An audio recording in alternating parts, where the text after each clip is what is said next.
नमस्कार। देश और दुनिया की तमाम फटाफट खबरों में आपका स्वागत है। खबरों के लिए आपसे निवेदन की यदि आपने हमारे चैनल को सब्सक्राइब नहीं किया तो कृपया करके आपके अपने चैनल को सब्सक्राइब कर दें। आप सब्सक्राइब करते हैं तो हमें हिम्मत होती है सही और सच्ची खबरें आप तक पहुंचाने की, वरना मीडिया में किस तरह की खबरें आपको दिखाई जाती है यह आप भली भांति जानते हैं।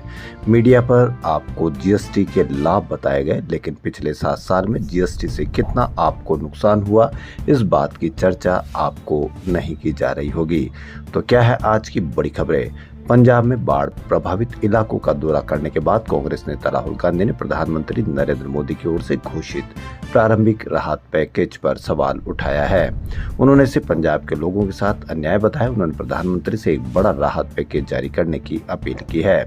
राहुल गांधी ने पोस्ट में एक 10 मिनट का वीडियो भी शेयर किया जिसमें लोगों से हुई उनकी बातचीत शामिल है। यह बातचीत उन्होंने बाढ़ आने के बाद पंजाब दौरे के दौरान लोगों से की थी। बता दें कि बीते सोमवार को ही राहुल गांधी पंजाब के दौरे पर आए थे। 20,000 करोड़ का नुकसान। जी हां, राहुल गांधी ने अपने सोशल मीडिया अकाउंट पर पोस्ट में लिखा है कि पंजाब को बाढ़ की वजह से लगभग 20,000 करोड़ का नुकसान हुआ है। ऐसे में प्रधानमंत्री की ओर से घोषित 1600 करोड़ का प्रारंभिक राहत पैकेज पंजाब के लोगों के साथ अन्याय है।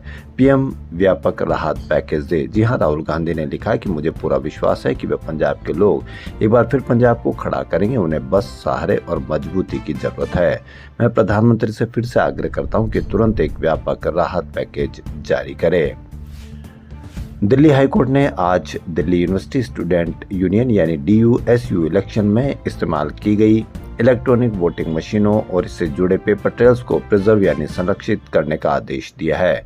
वोटिंग के दौरान ईवीएम में छेड़छाड़ के आरोपों के आधार पर दायर की गई याचिका पर हाईकोर्ट ने सुनवाई की।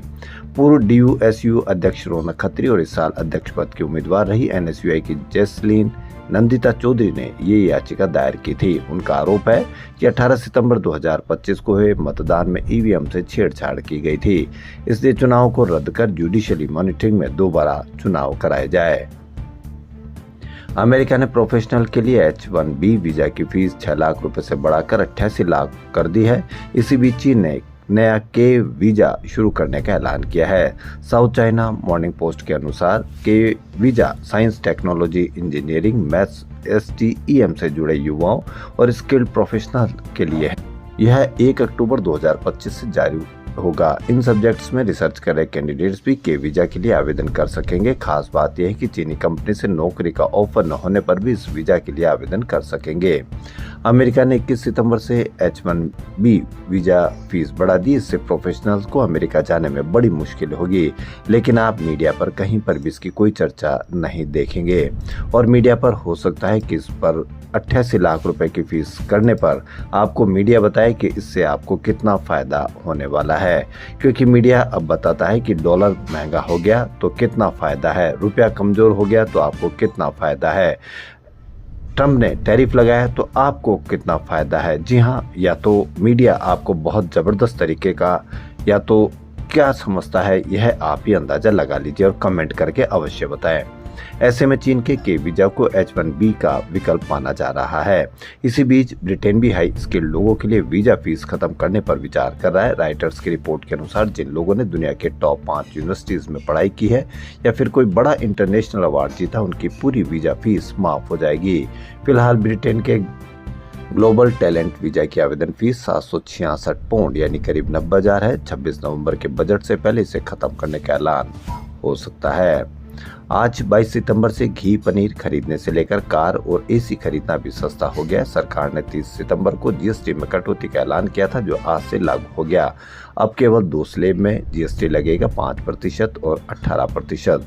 जी हाँ, आज जिन जिन पर सस्ता लगा आज ही कोई सामान खरीदा गया जिसकी पर्ची हमारे चैनल के पास है, उस चैनल पर 18% GST को 5% किया गया, लेकिन साबुन, टूथपेस्ट, उन पर सभी पर 18% ही GST आज लगाया गया, वसूली की गई। फोन किया गया तो उन्होंने एक बार हाँ किया, उसके बाद उन्होंने फोन उठाना बंद किया। वहीं जहां शिकायत करने के लिए 1915 पर जो नंबर दिए गए उन पर भी फोन किए गए तो उनसे भी संपर्क नहीं हो पाया है। इससे आप यदि आपको लगता है कि आपको GST में फायदा हो रहा है तो ठीक है, वरना आप शिकायत करें। शिकायत कहाँ करें इसकी भी आपको कोई शिकायत का फोन उठे या नहीं उठे, इस पर भी आप अवश्य अपने फोन पर करके देख लिए। हमने कई बार फोन किया लेकिन फोन नहीं मिल पाया है। ग्राफिक्स में देखिए रोजाना इस्तेमाल का कौन सा सामान कितना सस्ता हुआ है, और अवश्य जब कहीं सामान खरीदने जाओ तो इस पर भी आप अवश्य देखें कि आपको सस्ता सामान मिला है या नहीं मिला है। सुप्रीम कोर्ट ने आज कहा कि अब समय आ गया कि मानहानि को अपराध की श्रेणी से बाहर किया जाए। जस्टिस एम सुंदरेश और जस्टिस सतीश चंद्र शर्मा की बेंच पूर्व जेएनयू प्रोफेसर अमिता सिंह की ओर से 2016 में एक मीडिया संस्थान के खिलाफ दाखिल मानहानि मामले की सुनवाई कर रही थी। मीडिया संस्थान की रिपोर्ट में दावा किया गया था कि प्रोफेसर अमिता सिंह ने एक डॉजियर दस्तावेज तैयार किया था जिसमें जेएनयू को अश्लील गतिविधियों और आतंकवाद का अड्डा बताया गया। अमिता सिंह का आरोप है कि रिपोर्टर और संपादक ने बिना सत्यता जांचे ये खबर प्रकाशित की जिससे उनकी प्रतिष्ठा को नुकसान पहुंचा। सुनवाई के दौरान जस्टिस सुंदरेश के आदेश पर वरिष्ठ वकील कपिल सिब्बल ने कोर्ट से सहमति जताते हुए कहा कि राहुल गांधी का मामला भी इसी तरह विचाराधीन है। इसके बाद सुप्रीम कोर्ट ने प्रोफेसर अमिता सिंह को नोटिस भेजा। उत्तर प्रदेश की योगी आदित्यनाथ सरकार ने जाति आधारित राजनीतिक रैलियों और जातिगत पहचान के सार्वजनिक प्रदर्शनों पर रोक लगाने का ऐलान कर दिया, जिसके बाद सियासत गर्म हो गई। समाजवादी पार्टी के मुखिया और यूपी के पूर्व मुख्यमंत्री अखिलेश यादव ने पलटवार किया और उन्होंने पूछा कि हजारों साल से मन में बसे जातिगत भेदभाव का क्या होगा, इसे कैसे दूर किया जाएगा। उन्होंने एक्स पर पोस्ट शेयर करते लिखा कि 5000 सालों से मन में बसे जातिगत भेदभाव को दूर करने के लिए क्या किया जाएगा। वस्त्र, वेशभूषा और प्रतीक चिन्हों के माध्यम से जातीय प्रदर्शन से उपजे जातिगत भेदभाव को मिटाने के लिए क्या किया जाएगा। किसी के मिलने पर नाम से पहले जाति पूछने की जातिगत भेदभाव की मानसिकता को खत्म करने के लिए क्या किया जाएगा।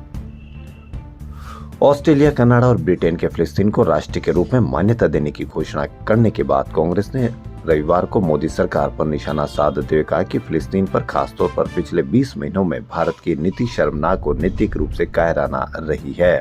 कांग्रेस महासचिव प्रियंका गांधी वाड्रा ने भी इस बात का उल्लेख किया कि भारत नवंबर 1988 में फिलिस्तीन को राष्ट्र के रूप में मान्यता देने वाले दुनिया के पहले कुछ देशों में से एक था।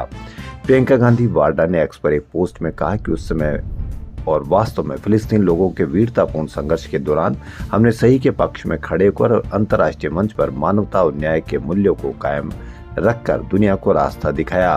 प्रियंका ने कहा कि ऑस्ट्रेलिया, कनाडा, ब्रिटेन ने भी 37 साल की देरी से यही रास्ता अपनाया है। तो खबरों में फिलहाल इतना ही। एक बार पुनः आपसे निवेदन कि यदि आपको जीएसटी का लाभ नहीं मिल रहा है या लगता है कि आपको जिनकी 18% से जीएसटी 5% कर दी गई है वो लाभ आपको नहीं मिल रहा है तो आप शिकायत कीजिए। हो सकता है कि शिकायत आपको मिल जाए, नहीं मिल जाए या शिकायत आपकी दर्ज हो जाए, लेकिन फिर भी आप शिकायत करना ना छोड़ें। तो खबरों में फिलहाल इतना ही। धन्यवाद।